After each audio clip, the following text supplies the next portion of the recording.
Sorry for the little delay. I think we are ready.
Hello everyone, I hope you didn't have to wait and to queue for too long outside. Welcome to the Journalism Trust Initiative, welcome to Perugia for those of you watching online, and also welcome to the famous after lunch slot. I hope you're enjoying yourselves and enjoying this festival. Let me first of all, of course, introduce to you our stellar panel.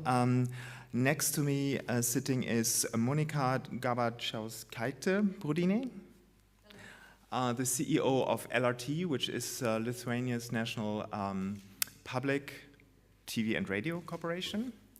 On my far left is John Williams, the managing director of RTE's News and Current Affairs division in Ireland. And please meet Pascal Doucet-Bon, Deputy Director of News at France Télévisions. And my name is Olaf Steenfert. I'm the Director of the Journalism Trust Initiative at Reporters Without Borders. And by means of introduction, we thought maybe it's useful to start with a little bit of an explanation what the JTI is, because some of you might not really know the details, and maybe also interestingly, we should talk a little bit about why a press freedom watchdog like Reporters Without Borders and a human rights NGO is even doing this, and where this whole idea and initiative comes from. And I think as a point of departure, I think we discovered already some time ago that obviously, and I think we encountered this also throughout this festival, that digital technology is definitely a huge opportunity and driver for our trade, but also in many, many ways a threat to press freedom when it comes to media capture, to surveillance, to different phenomena, including disinformation, which obviously we see and encounter as a major threat to our reputation. But interestingly, also what we observe is that countermeasures against disinformation can also have a very, very negative impact on the freedom of expression. So this is kind of how Reporters Without Borders comes into the picture. And it rang a bell also a little bit throughout this festival because I think we talked a lot about constructive journalism. And I think this is in a way also a reckoning for human rights NGOs to not only blame and shame, which, don't worry, we'll continue doing, but also to come up with tangible, constructive solutions. And the JTI is one example where, of course, I guess in all modesty, we don't think that this initiative will solve everything, but we consider this a building block. And obviously, one building block needs more building blocks fitting into each other to actually achieve something. So what is this all about? I already mentioned countermeasures against disinformation and maybe in the broader picture, regulatory measures, which we see in many, many countries and places almost exclusively introducing sanctions, in other words, deleting harmful content, chasing malicious actors. And our conviction is that this is not enough. We also need targeted incentives. This is true in every field of legislation, maybe even in parenting. Sanctions alone don't work. You also need incentives to impact behavior. And this means what we try is to drive out the bad with the good on the internet. Now, if you want to try this, of course, you have to probably first of all answer the question, what do you mean by the good? What is it? And how do you want to implement this? And this brought us, I think, to three main ingredients which the Journalism Trust Initiative contains. The first one is a list of criteria, and I think we'll come to that in a minute, which we enshrined in an ISO, an international standard document, mainly because ISO is self-regulatory, it's the opposite of a law, and it's a tested and scalable instrument. As a second step, we translated the standard document into an online platform where media outlets can check their compliance with this criteria and also publish their disclosure and information according to the standard. And thirdly, and this is to an extent still forthcoming, we work a lot, and this is really what Reporters Without Borders, I think, is doing all the time in other fields as well, advocacy, to drive the regulatory environment, particularly when it comes to obligations for platforms and intermediaries to make use of these instruments. So this is kind of in a nutshell how the Journalism Trust Initiative started and was built. What it actually... Excuse me, could you please make the presentation being on the screen, please? I think it would be better for the attendance. Thank you. I don't know where it was lost, but thank you for the observation. So what basically is the JTI? In essence, it's an internal diagnostic and compliance tool for media outlets. Secondly, it's an external transparency, accountability, and reputation tool. I think we internally kind of call it the yogurt moment of journalism, where consumers are more and more interested to actually look at the packaging and wonder what's in it and who owns the factory. So a lot about transparency and compliance.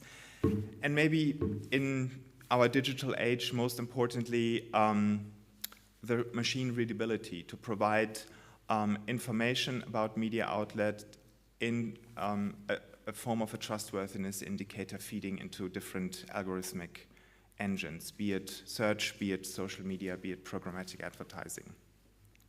So this is what we think is what we can add to the table with the Journalism Trust Initiative. It's maybe also important to mention and to clarify what the JTI is not. It is not about content. We believe this would be a terrible idea to objectify individual articles or journalists. This can only go wrong. So the JTI is only and exclusively about the editorial process, the editorial management systems. And we will hear a bit later what this means in real life.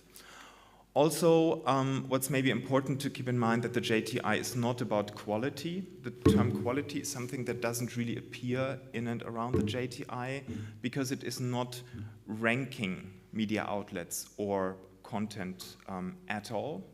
An ISO standard is always binary. So a toaster or a hairdryer is either electrical safe or it isn't. And this is also how the JTI works. You won't never get a ranking for media outlets out of this. And it is complementary to existing editorial guidelines and also institutions like Press Council. It adds a compliance layer to those existing mechanisms and institutions. And as I said earlier, it's not about sanctions, it's about incentives. So what are these incentives? I think there are maybe three different brackets of incentives. And not as priorities, just as a list. The first one is coming from the private sector. We see a lot of demand from advertisers, what they call brand safety, basically trying to avoid their commercial messages popping up next to child porn or hate speech.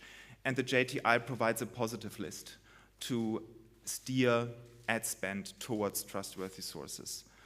For platforms and intermediaries, integrity and user empowerment is more and more important, and this is where third-party plugins, if you wish, like the JTI, become more and more critical. When we look at the public sector, I think we see more and more governments venturing towards supporting journalism, but what's usually missing is a benchmark, like how do you allocate funds in a fair and transparent way? And this is where the JTI fits in. By the way, also more and more when it comes to allocating or basically buying public advertising, which in most places is at the moment still very intransparent. And also as a regulatory instrument, we see some examples. One might be the Online Safety Bill in the United Kingdom, which, as some of you might know, includes an exemption for media, but it doesn't include an explanation or definition what media is. And now it's up to Ofcom, the regulatory authority, to get it right. And this is where the JTI also could fit in as a benchmark. And last not least, donors and philanthropy are also obviously in need for a benchmark when it comes to grant making, not only grant making, but also the evaluation of projects, where a normative benchmark like the JTI might be useful. James Dean is in the room, and he's representing IFPIM, the International Fund for Public Interest Media, for example, that has announced to use the JTI as a tool in their future and upcoming work.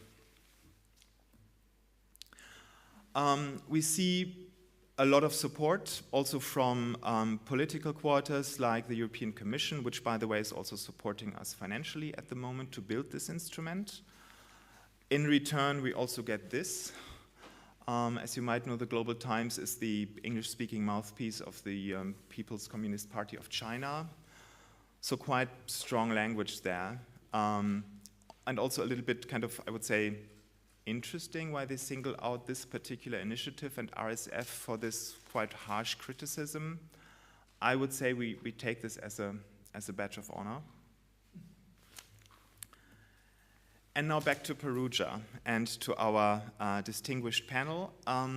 Not by coincidence are we looking at the JTI today from or through the lens of public media for two reasons. One is that the European Broadcasting Union and its members have been instrumental in incubating and developing the Journalism Trust Initiative from the start.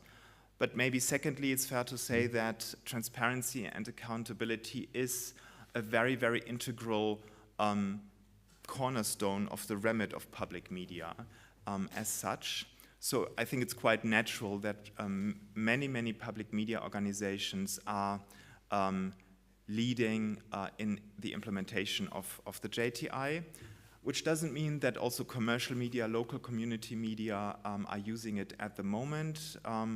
We are about 10 months in after the launch of the JTI, and at the moment it's a little over 100 media outlets using it, with a very diverse range from community and local media through big national networks, north and south, east and west. And I hope we can come back to Perugia next time, maybe with a different angle on local and community media. I see Caroline in the room, Director General of Fondation Hirondelle. So we also have a very strong focus on media development and supporting vulnerable and smaller media outlets in the Global South to basically gain the same benefits and advantages out of this instrument than everybody else.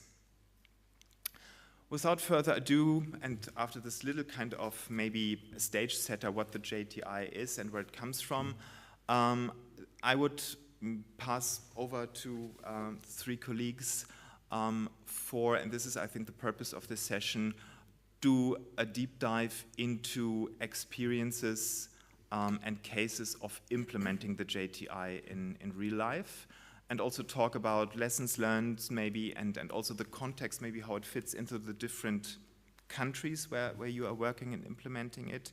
And why don't we maybe start with Monica and LRT in Lithuania to tell us maybe why in the first place are you doing this, please. Yes, I will speak more about why, because we are just in the middle of the process. We haven't accomplished it yet, but just as I learned it about this initiative in autumn, we decided immediately to go for it, and because we see it very important and very valuable. And I will tell about several reasons why. I will maybe start with the freshest one, is the context of the war in Ukraine now that we have, which proves that free media has never been more important as now, due to various reasons. And we see what happened in Russia when there is absence of free media, and the entire nation got brainwashed. And the remainings of free media were closed and driven away from the country. And yeah, and the rest of civilized world is fighting with for the truth. And also we've got a lot of fake news in this context. So here it is also very important that the audience would trust their media sources.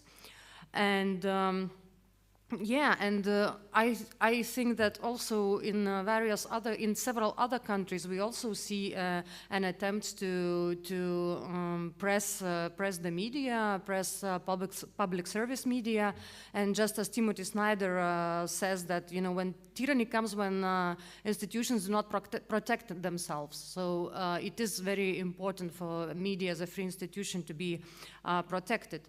So when I came to work for LRT like 4 years ago, we were in the middle. LRT was in the middle of a very big political pressure from a former political coalition, and yeah, they wanted to change the entire management system. They wanted to diminish the financing, but the ultimate goal of it was the basically the control of the content.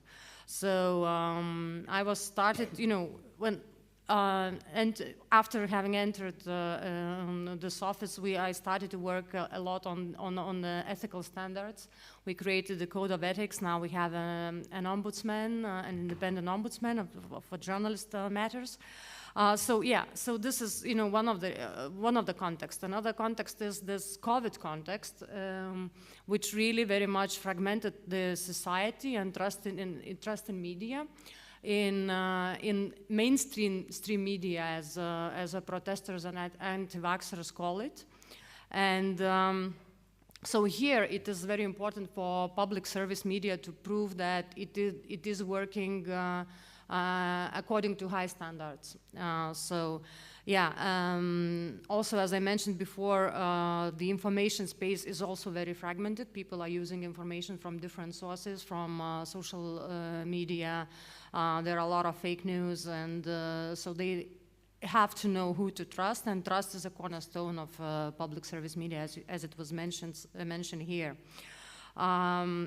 Another problem, another issue is that LRT, as being the largest media group in Lithuania, is a standard. It should be a standard setter. We consider ourselves a standard setter for entire industry. So it's good. We consider it. We expect it to be, to bring journalism to a better level than it is now in Lithuania.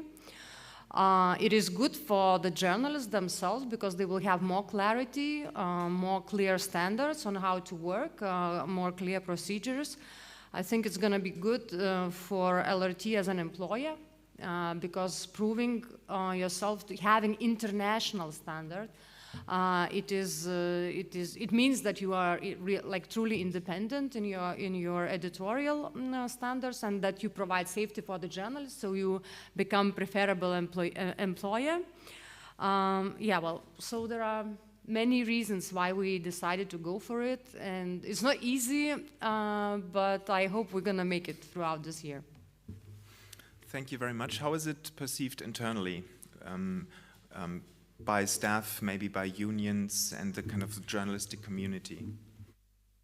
It is perceived pretty positively, and because also journalists got used to it, because we constantly organized all kind of discussions, because when we created a code of ethics and when we keep on discussing ethical standards and guidelines in a quite broad circle, because I want the journalists to embrace it And so they have themselves to come up to the certain conclusions that the uplifting of the standards is good for them. So it is okay, but then probably later when we speak about technical side of it, I will tell more about how it all worked. That we had a lot of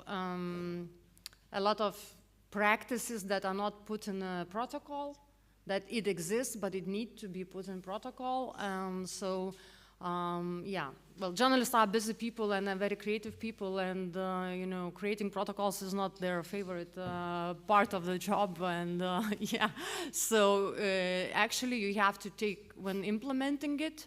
So you have to take to speak to them, to discuss it, and to make them clear what does it mean, what is the wording, what are the questions. Because if you simply send them questionnaires, so they answer yes, and not getting deeper into it. Yeah. Thank you very much, John.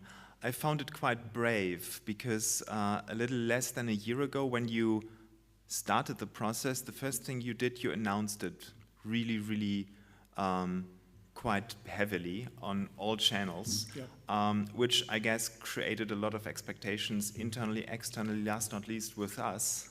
So of course we are happy to see that it obviously went well, but tell us about your experience. Well, it was announced publicly to make sure we couldn't go back. So it was quite deliberate. And look, for us, this is the right solution at the right time, because 2 years ago, before the pandemic, we had launched the biggest marketing campaign that we'd ever launched about the truth. And throughout the pandemic, it became clear that actually just proclaiming the truth isn't enough. But why don't we just start by having a look at the commercial that we ran.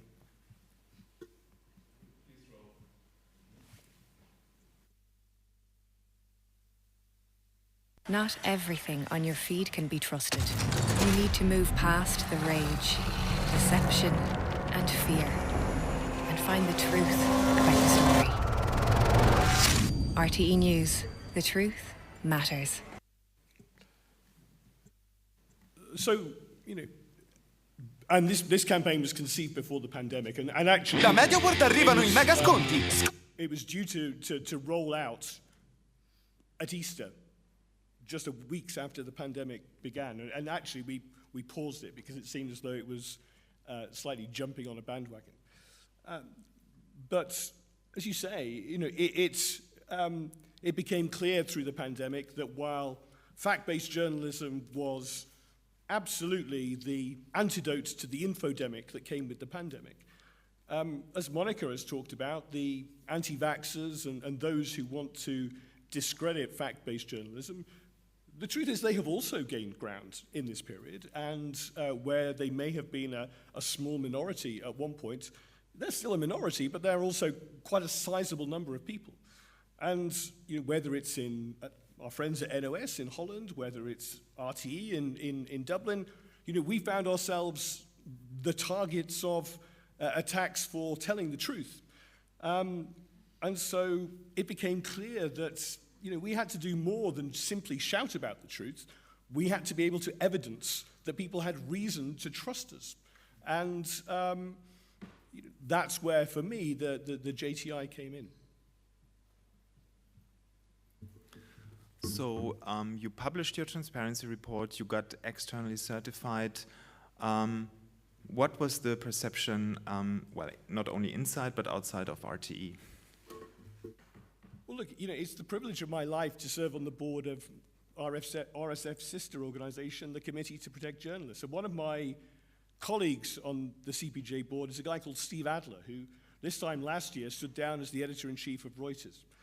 And in his final communication to his team at Reuters, he came up with this equation for trusted journalism, which was that humility, so H plus O plus T equals trusted journalism. Humility, objectivity, and transparency means trusted journalism. And you need all three to actually build that trust.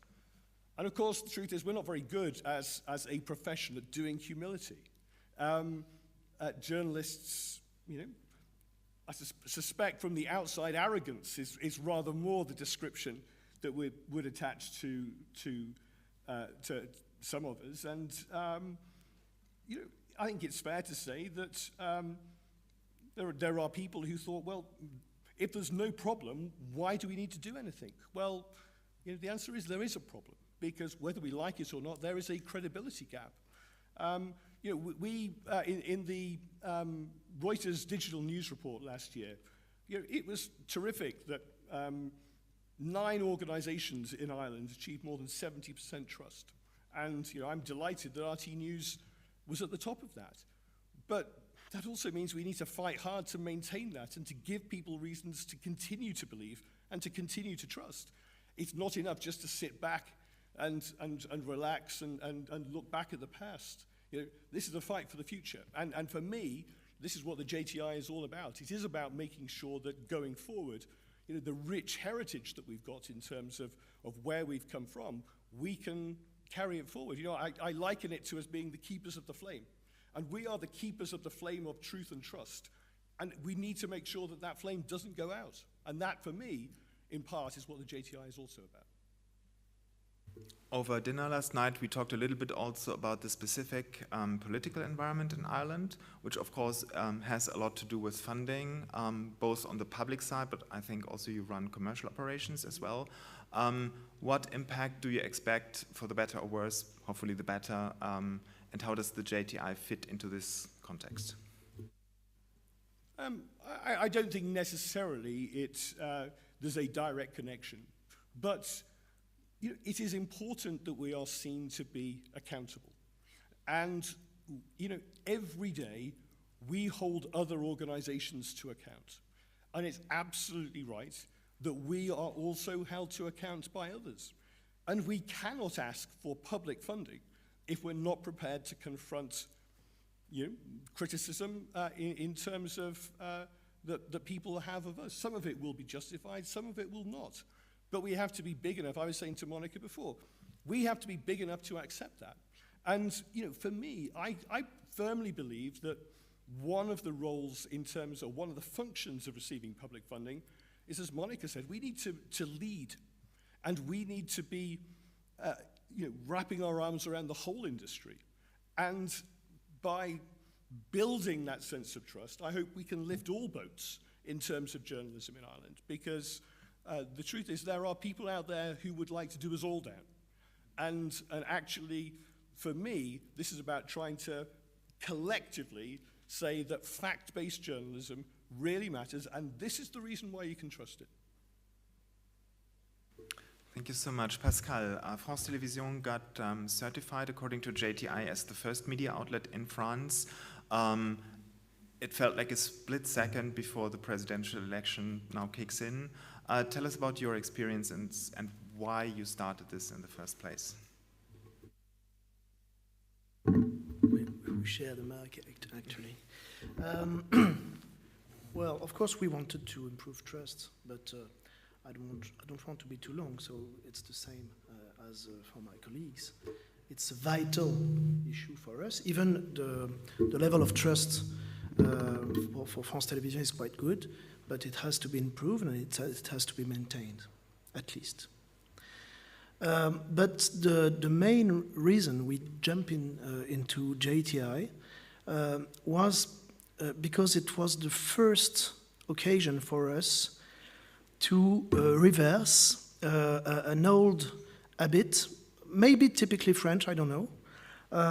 This habit is the following one, to approach ethics only through litigation. You made such a mistake, you have to say sorry about that, I don't agree with you on this point, answer me. And for television in France, you have many institutions which propose to the citizen to complain, of course, and it's fair, and relay this complaint to us and eventually condemn us. And these institutions are multiple. The criminal justice, of course, as in every democracy. The ARCOM, former CSA, our administrative authority. More recently, the CDJM, the French version of the Press Council, composed of journalists. We have an ethics committee. It's mandatory for every big organization in France. And of course, these institutions are all at least partly legitimate. I agree with that. But the problem is that they pile up one on top of each other. And they only deal with disagreements and mistakes, and they give them an echo. And France Televisions produces 60 hours of information per day. So of course we have so many occasions to do mistakes, and we do. And every mistake we do shouldn't have been done, of course. But with the what I can call in French a contentious approach, which can be instrumentalized, by the way, the public can easily think that we do anything but right.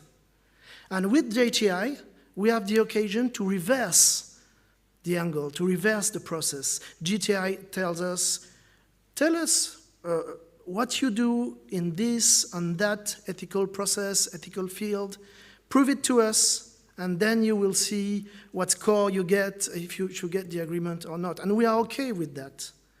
So we take up the challenge. And that's the main reason we jump into that process.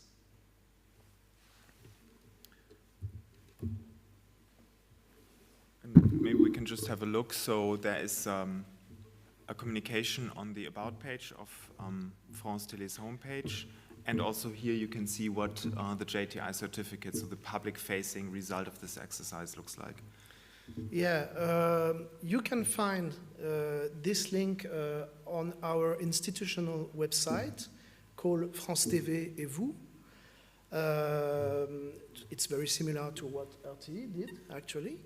It was inspiring, thank you very much. And of course, everybody can click on the link and see every detail of the answers we gave to JTI about every topic. So, on the right, bottom right, there is a list of topics. You can click on it and you can see every one of our answers. And it's a live process.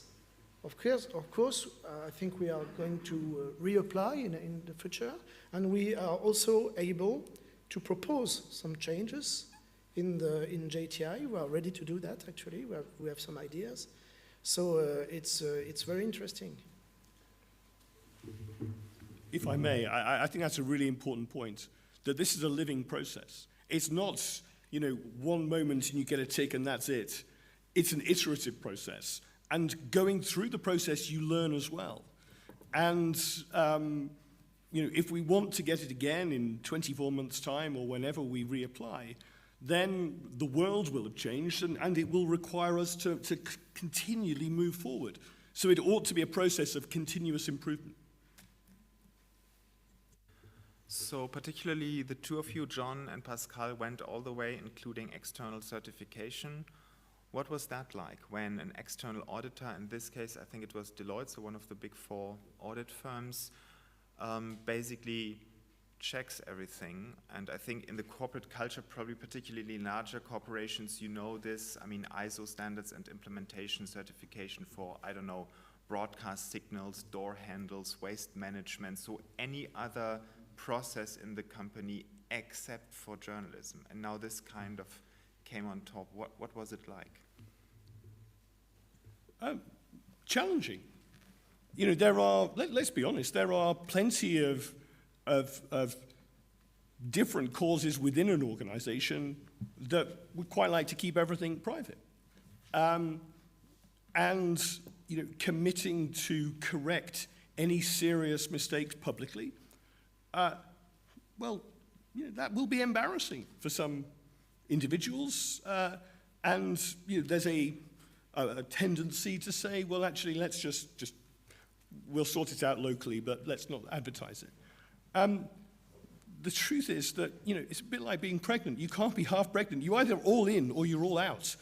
And if you're going to be all in, well, then you have to take the good with the bad. And, you know, I keep coming back to this thing about humility. We have a job of work to do to convince people that we deserve their trust. And, you know, if we are to do that, then, you know, as the hashtag says, if we've got nothing to hide, then let's go for it. And, you know, yeah, I'll be honest, part of the reason why we went for it was to drive change, was to actually make sure that we did continually move forward. Because, you know, it's very, very easy. And the larger the organization, the easier it is simply to stand still. You know, everybody is busy. Everybody works incredibly hard. And after the pandemic, the last thing people wanted really was for some smart-ass director of news to say, and now we're going to do this. It can be tiring and exhausting, and it's the last thing people need. But actually, the truth is, if we're to secure the future, and if we're to win the future, then we have to keep moving forward.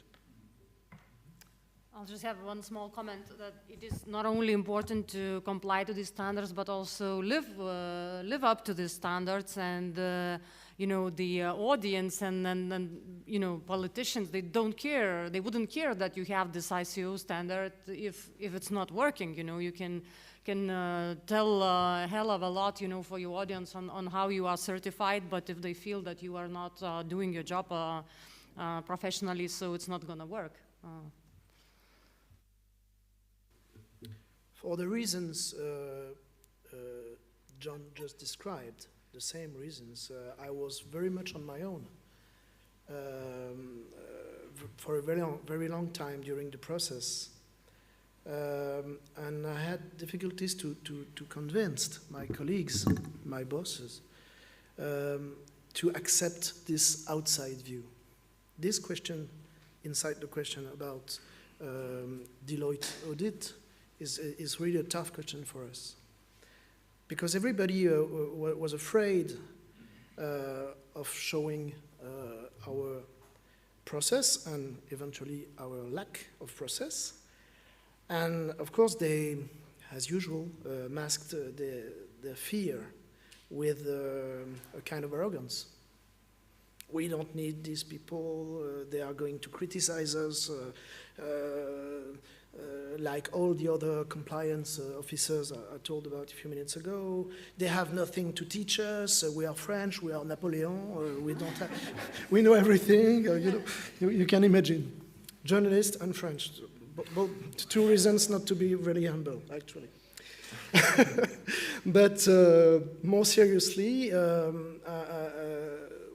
with patience, slowly, it took almost a year. You can remember that. People have been convinced from time to time to help me answer the very harsh questionnaire. Because, you know, a Deloitte surveyor is not supposed to take your word for it. You have to prove everything, and it's quite difficult. And there is a detail, actually, which is more than a detail. We are talking about Deloitte Australia. So that means that the meetings are at 7 o'clock in the morning, and it's a shame. No, actually it's a difficult process, it's precise, you have to be precise, and we have many rules in France Télévisions which are not written. So it's very difficult to prove that you're well in practice. I have some examples towards that, but I don't know if I have time or not. Please, may yes. I? Okay. For example, a very simple topic: the locations on the screen. If we cover a story in Perugia, of course, it's written Perugia on the screen. If we cover it today, it's written today. If it was 2 days ago, we write the date. It's simple, but it's so simple, it's so basic that it's written nowhere, nowhere. it's an unwritten rule.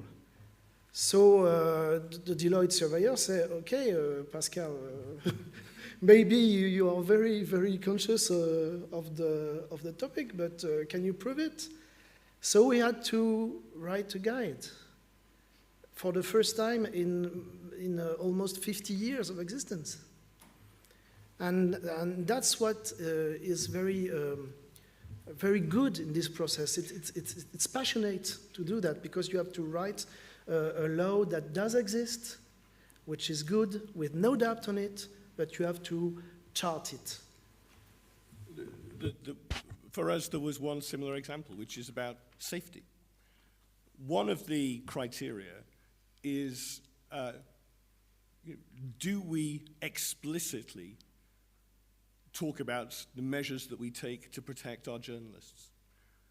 And as I say, for somebody who sits on the board of an organization called the Committee to Protect Journalists, in all of our editorial guidelines, there was no mention. Now, in the corporate health and safety, we talk about the safety of our staff, but no explicit commitment in terms of sending journalists with the right equipment into war zones. It is absolutely so obvious that we do it in terms of hostile environment training and everything else, but it was never explicitly stated before now. And one of the things that the JTI has forced RTE to do is to be explicit about the importance of safety, not just staff, but contributors, and that it is the most important thing that we do, and that no story is worth a life. I think these examples maybe illustrate the whole idea of the JTI, which is process. So basically codifying methods and how media outlets work. And the logic would be, if all those processes are in place, the likelihood that the content that comes out of it is better, whatever better is obviously much higher than if those processes don't exist. And maybe just as a quick footnote, because we talked about certification a little and why they are so tough. Legally, it works in this whole ISO world and context in a way that the whole liability for the certificate rests with the certifier. So if there is a breach of the conforming entity, it's the liability of the certifier to basically be responsible. And this is why companies like Deloitte and others doing these certifications do a lot of diligence and risk assessment before they engage, and then of course better look twice before the certificate is issued. So this is also something that gives us hope and confidence that this is process, which by the way also works quite well in other industries, is relatively solid and robust. Now, having gone through this, what would be your advice for media outlets wondering if this is a good idea or not to consider? Maybe, John, you start first. I would say go for it. You know, our business and our trade relies on people's trust. We are nothing if the people that we serve don't believe us. And anything that we can do to give people more confidence to believe has to be a good thing. And if that means that there are certain uncomfortable moments for us in the process, well, that's a good thing too.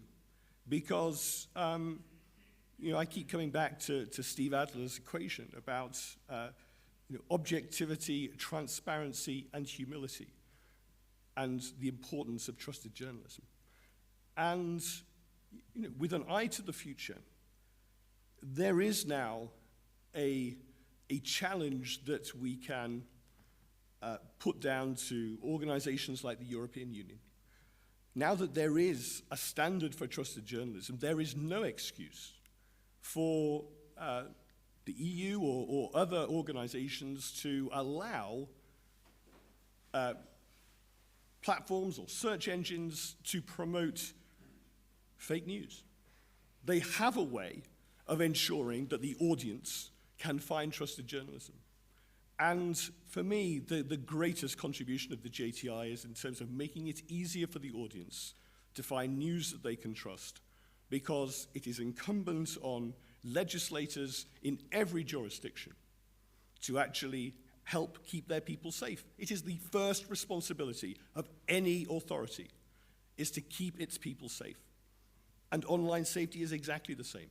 And using the JTI to ensure that they can do that, I think, is one of the challenges of our age for our legislators.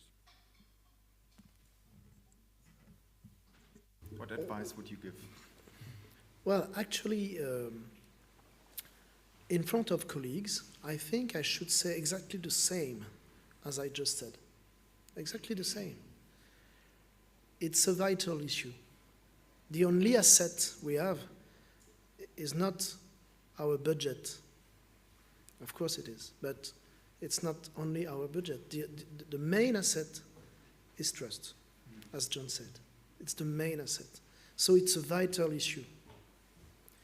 We can be attacked by two types of people who doesn't want a public service media to exist anymore.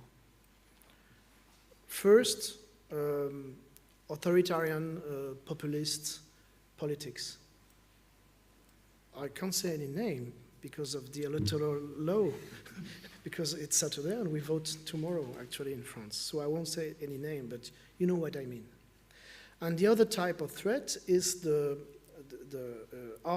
liberals, economically speaking, liberal politics, who say we don't need a public service media anymore because people have choice. So we don't need, well, actually, we don't need a so powerful public service media. So we have to justify our existence. So it's, there is no debate about that. But even for private companies, for media companies, it's also a vital issue comparing to, you have to differentiate yourself from bad actors, of course, and even from less serious actors on the market. And this is the vital issue for the future. Monica, what are your learnings and maybe advice for media outlets that might want to consider this? I think that I don't want to repeat what my colleague said, but trust is the main currency for the media and especially for public service media. And professionalism and including humility, what was mentioned several times today, is a very important issue for journalists. And my background is, I come from news myself, and I was working as an editor-in-chief for a long time for the largest news website in Lithuania. So I would always say to the journalists that if you do your work professionally and up to the end, I can always protect you from the external pressure or from the interests. But if you don't do it, I can't cover up, and it's impossible. So putting, having all these standards in place, it's very good. And my experience, I come from commercial sector. When I came to public service media, it's very much about, it has a lot of processes, bureaucracy, which seems as a bureaucracy, but on the other hand, you just realize that all these standards and all these procedures they make your life very clear, easy and transparent, and can help you a lot. And from external and political pressure, you just say, hands off. We have ICO standard, and and it is certified. And yeah, so I think it is very important also for the journalist to know the process very clear, how we correct mistakes, how we behave in one or another situation. For them, it's very, you open your guidelines and it is there. So I learned throughout these 4 years that these guidelines and procedures helps a lot in difficult situations. So. Just allow me very quickly to complement what John just mentioned regarding the European legislative process and the whole, digital policies package, including the DSA, the DMA, the upcoming European Media Freedom Act, and the Code of Practice on Disinformation, which I believe also deserves a lot of, or receives a lot of attention from other parts of the world. So probably quite groundbreaking in this field. There is, I think, an opportunity here because the Code of Practice on Disinformation explicitly contains obligations and commitments for platforms which are signatory to this code to use trustworthiness indicators like the JTI for two things. One is, actually for three. One is empowering users by means of labeling, so actually adding additional content and context to sources. Secondly, to feed those trustworthiness indicators into the recommender systems, which would impact the ranking, and obviously for compliant and trustworthy sources upwards, which would of course be a very, very tangible competitive advantage. And thirdly, for ad placements, where more or less the same logic applies. The revised Code of Practice on Disinformation will be published in May. Reporters Without Borders is a signatory to this code with the Journalism Trust Initiative. So, I mean, working for an NGO, I think you have to be an optimist anyway, but I think I can say that I'm cautiously optimistic that there is some movement in this space as well. Talking about movement, I just dared to skip the advice to not take any question, as I think we can keep social distance, and if any one of you has a question or two, I would like to collect them. I think I have to just convey them and read them out also for our online viewers. But yeah, please go ahead and maybe introduce yourself real quickly as well. Yes, thank you.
Probably, I guess they are mostly for me.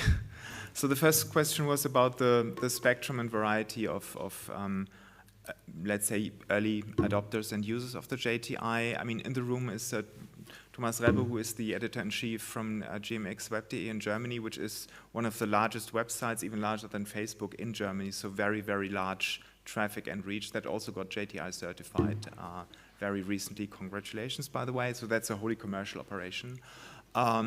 Fondation Hirondelle is running a number of radio stations in Africa. One of those got certified as well, which I think is also a question, an answer to your question about reach in the global south. And we have a number of also very small media outlets in different parts of the world, Latin America, South and Eastern Europe, India as well. Running the JTI very successfully. I think the whole media development community is also considering this as an instrument quite thoroughly, not only to sort of make decisions about with which media outlets to engage and how projects are going, but also, of course, as a diagnostic tool for interventions to say, okay, it may sound a bit silly, but you know, if you're garage offers a free winter checkup, and then you get your car there, and then of course they discover something and repair it. I mean, in a way, this is also a diagnostic tool for media development at large, and I'm sure we will have to tell more success stories very soon on this end. So I think we are right on time. Thank you so much. Sorry for the little delay in the beginning. Feel free to get in touch. But maybe even more importantly, just sign up, create an account, and try it out and play with it. So the first stage, the self-assessment, is totally internal. You can just create a mock-up account, call yourself Mickey Mouse, play with it, delete it if you want, and just, of course, get back to us and tell us how it goes. And we'll be around for further questions. Thank you very much for joining us.